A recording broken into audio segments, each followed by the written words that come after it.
Thank you, Klaus, very much. It's a privilege to be here at this forum where leaders in business, science, art, diplomacy, and world affairs have gathered for many, many years to discuss how we can advance prosperity, security, and peace. I'm here today to represent the interests of the American people and to affirm America's friendship and partnership in building a better world.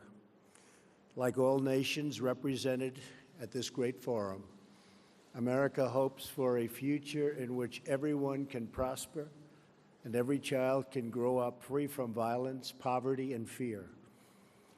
Over the past year, we have made extraordinary strides in the U.S. We're lifting up forgotten communities, creating exciting new opportunities, and helping every American find their path to the American dream, the dream of a great job, a safe home, and a better life for their children. After years of stagnation, the United States is once again experiencing strong economic growth. The stock market is smashing one record after another and has added more than $7 trillion in new wealth since my election. Consumer confidence, business confidence, and manufacturing confidence are the highest they have been in many decades. Since my election, we've created 2.4 million jobs, and that number is going up very, very substantially. Small business optimism is at an all-time high. New unemployment claims are near the lowest we've seen in almost half a century. African American unemployment has reached the lowest rate ever recorded in the United States, and so has unemployment among Hispanic Americans.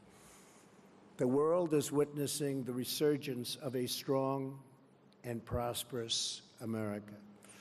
I'm here to deliver a simple message. There has never been a better time to hire, to build, to invest, and to grow in the United States. America is open for business, and we are competitive once again. The American economy is by far the largest in the world, and we've just enacted the most significant tax cuts and reform in American history. We've massively cut taxes for the middle class and small businesses to let working families keep more of their hard-earned money. We lowered our corporate tax rate from 35% all the way down to 21%. As a result, millions of workers have received tax cut bonuses from their employers in amounts as large as $3,000.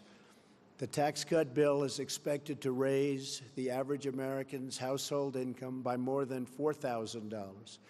The world's largest company, Apple, announced it plans to bring $245 billion in overseas profits home to America.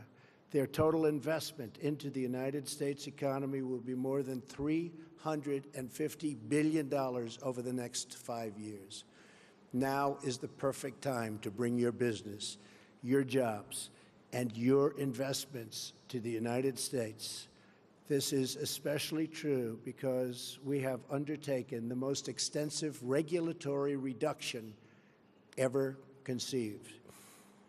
Regulation is stealth taxation. The U.S., like many other countries, unelected bureaucrats, and we have, believe me, we have them all over the place, and they've imposed crushing and anti-business and anti-worker regulations on our citizens with no vote, no legislative debate, and no real accountability. In America, those days are over. I pledged to eliminate 2 unnecessary regulations for every 1 new regulation. We have succeeded beyond our highest expectations. Instead of 2 for 1, we have cut 22 burdensome regulations for every 1 new rule. We are freeing our businesses and workers so they can thrive and flourish as never before. We are creating an environment that attracts capital, invites investment, and rewards production. America is the place to do business. So come to America, where you can innovate, create, and build. I believe in America. As President of the United States, I will always put America first, just like the leaders of other countries should put their country first also. But America first does not mean America alone. When the United States grows, so does the world. American prosperity has created countless jobs all around the globe, and the drive for excellence, creativity, and innovation in the U.S. has led to important discoveries that help people everywhere live more prosperous and far healthier lives. As the United States pursues domestic reforms to unleash jobs and growth, we are also working to reform the international trading system so that it promotes broadly shared prosperity and rewards to those who play by the rules. We cannot have free and open trade if some countries exploit the system at the expense of others. We support free trade, but it needs to be fair and it needs to be reciprocal, because in the end, unfair trade undermines us all. The United States will no longer turn a blind eye to unfair economic practices, including massive intellectual property theft, industrial subsidies, and pervasive state-led economic planning. These and other predatory behaviors are distorting the global markets and harming businesses and workers, not just in the U.S., but around the globe.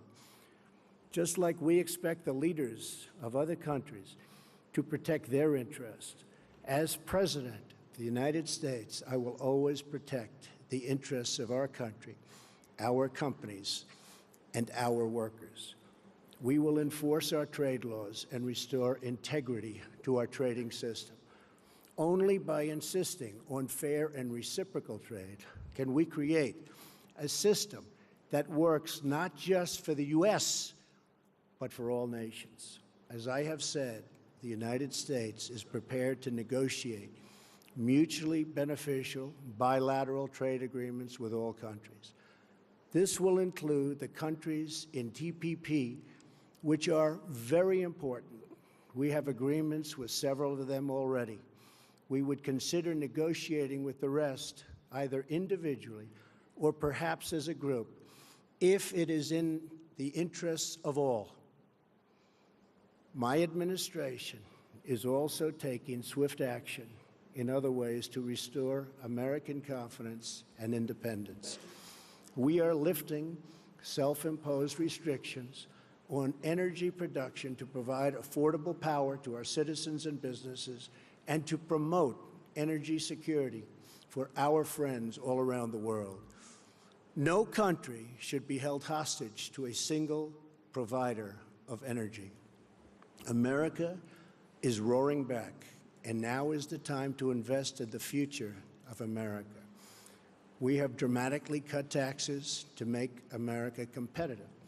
We are eliminating burdensome regulations at a record pace. We are reforming the bureaucracy to make it lean, responsive, and accountable, and we are ensuring our laws are enforced fairly. We have the best colleges and universities in the world, and we have the best workers in the world. Energy is abundant and affordable. There has never been a better time to do business in America. We are also making historic investments in the American military because we cannot have prosperity without security. To make the world safer from rogue regimes, terrorism, and revisionist powers, we are asking our friends and allies to invest in their own defenses and to meet their financial obligations. Our common security requires everyone to contribute their fair share. My administration is proud to have led historic efforts at the United Nations Security Council and all around the world to unite all civilized nations in our campaign of maximum pressure to denuke the Korean Peninsula.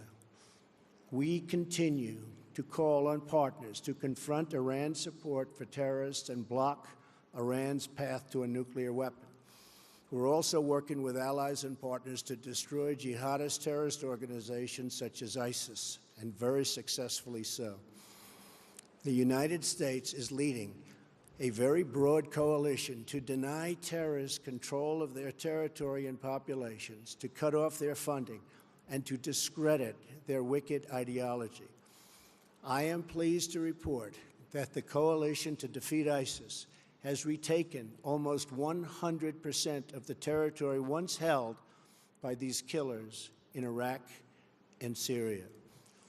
There is still more fighting and work to be done and to consolidate our gains. We are committed to ensuring that Afghanistan never again becomes a safe haven for terrorists who want to commit mass murder to our civilian populations. I want to thank those nations represented here today that have joined in these crucial efforts. You are not just securing your own citizens, but saving lives and restoring hope for millions and millions of people. When it comes to terrorism, we will do whatever is necessary to protect our nation. We will defend our citizens and our borders. We are also securing our immigration system as a matter of both national and economic security. America is a cutting-edge economy, but our immigration system is stuck in the past. We must replace our current system of extended family chain migration with a merit-based system of admissions that selects new arrivals based on their ability to contribute to our economy, to support themselves financially, and to strengthen our country. In rebuilding America, we are also fully committed to developing our workforce.